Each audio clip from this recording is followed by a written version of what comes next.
कल जिस तरह से राहुल जी आने वाले हैं इलाहाबाद केपी ग्राउंड में, हजारों छात्रों के साथ छात्रों की गूंज हो रही है, कितना उत्साह है और किस तरह की तैयारियां हैं? बहुत उत्साह है। छात्र जो हैं बहुत उत्साहित हैं राहुल जी से मिलने के लिए, और छात्र जानते हैं जो लगातार पेपर लीक का इशू है, जन देश के एजुकेशन सिस्टम को अकाउंटेबल ठीक करने का इशू है, राहुल जी पहले दिन से इसके लिए जो है बहुत वोकल हैं और छात्रों के लिए संघर्ष कर रहे हैं।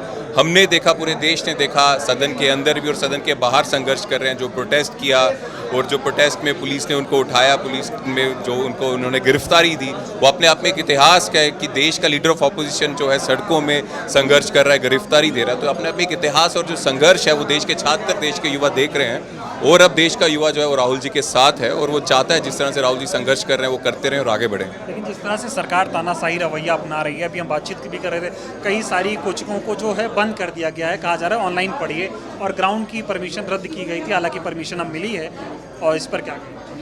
सरकार को बहुत तकलीफ है और सरकार इस तरह से फंसी है कि रोक भी नहीं सकते, और जब ये प्रोग्राम होता है तो होते हुए देख भी नहीं सकते।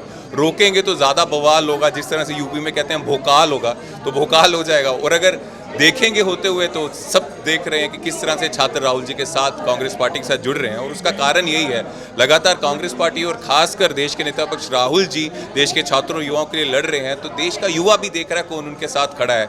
हमने जंतर मंतर में प्रोटेस्टर्स को देखा, जिन प्रोटेस्टर्स को दबाने की कोशिश अमित शाह पुलिस द्वारा कर रहे थे, आरएसएस के गुंडे उनको ट्रोल कर रहे थे, उनको रेप करने की धमकियां दे रहे थे, जान से मारने की धमकियां दे रहे थे। राहुल जी ने उनको अपने साथ खड़ा करके पीसी की और बताया कि वो अकेले नहीं है, और इस संघर्ष में कांग्रेस पार्टी, देश के नेता विपक्ष राहुल गांधी जी उनके साथ है। तो पूरा देश देख रहा है, युवा देख रहा है कि आज जो छात्रों के साथ, युवाओं के साथ खड़ा है वो एक ही इंसान है, राहुल गांधी। देखिए, भारी उत्साह है। अभी मैं बहुत सारे कोचिंग इंस्टीट्यूशन में जाके आया हूँ, इलाहाबाद विश्वविद्यालय में जाके आया हूँ। चारों तरफ यही चर्चा है कि राहुल गांधी जी के कार्यक्रम में पहुंचना है। सरकार तमाम कोशिशें कर रही है छात्रों को रोकने के लिए। तमाम कोचिंगों को 4 दिन के लिए बंद कर दिया गया है, ऑनलाइन चलाया जा रहा है। लेकिन छात्र जो है उत्तर प्रदेश का, न केवल प्रयागराज का, पूरे उत्तर प्रदेश से जो हैं छात्र भारी तादाद में आ रहे हैं। और जिस तरीके से रजिस्ट्रेशन ताबड़तोड़ तरीके से हुए हैं, क्योंकि यूपी सरकार ने जो है, भाजपा की सरकार ने, योगी सरकार ने इन नौजवानों के सपनों को लूटने का काम किया है।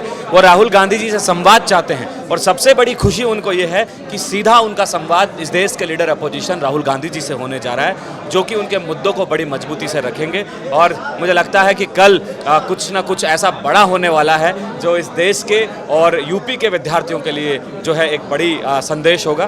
तो चाहे लड़के हों, चाहे लड़कियां हों, चाहे बच्चे हों, तमाम नौजवान जो चाहते हैं कि इस देश का एजुकेशन सिस्टम बदलना चाहिए, उत्तर प्रदेश का एजुकेशन सिस्टम जिसको कोलैप्स कर दिया गया, जिसको ख़त्म कर दिया गया है, वो बदलना चाहिए और फिर से जो है उसको मजबूती से खड़ा किया जाना चाहिए। तो कल जो है केपी ग्राउंड में जो है राहुल जी के कार्यक्रम में जो है छात्रों की गूंज अभियान को लेकर शाम को 5 बजे मिलते हैं। आप सब भी आइए और मजबूती से इस भ्रष्ट एजुकेशन सिस्टम के खिलाफ अपनी आवाज़ को मजबूत करिए। आप देख सकते हैं पूरे इलाहाबाद में त्यौहार जैसा माहौल है। छात्रों में उत्साह है कि कल वो राहुल गांधी जी से संवाद करेंगे, राहुल गांधी जी को देखेंगे, उनके विचारों को साझा करेंगे। और ये जो राहुल जी का कार्यक्रम है छात्र की गूंज, ये छात्र की गूंज महज कोई पॉलिटिकल प्रोग्राम नहीं है, पहली चीज़ तो। दूसरी चीज़, ये छात्र की गूंज छात्रों को उन संघर्षों का संवाद है जिसमें वे पिछले विगत 12 सालों से जो पेपर लीक हो रहा है, दिन लगे 154 पेपर लीक कर दिए गए। राहुल गांधी जी ने उसके खिलाफ मोर्चा खोला, जिसमें इलाहाबाद, बनारस, पूर्वांचल, पूरे उत्तर प्रदेश और लगभग देश भर के कोने कोने से छात्र राहुल गांधी जी को सुनने आ रहे हैं। लेकिन सरकार जिस तरह से डर रही है और तानाशाही अपनाई जा रही है, कार्यक्रम को रद्द किया गया था, हालांकि परमिशन दे दी गई, लेकिन ये जो डर सरकार का दिखाता है, इस पर क्या कहें? देखिए, छात्रों और नौजवानों के सामने भांडा फूट चुका है। नरेंद्र मोदी, अमित शाह जी अब बेनकाब हो चुके हैं। उनकी सरकारें पेपर लीक में संलिप्त हैं, पूरी तरह से उनका इन्वॉल्वमेंट रहता है। और आपने देखा होगा कैसे बर्बरता, लाठियां चलाने के बाद, राहुल गांधी जी के प्रेशर में आने के बाद इन्होंने इस्तीफा देने का कार्य किया है।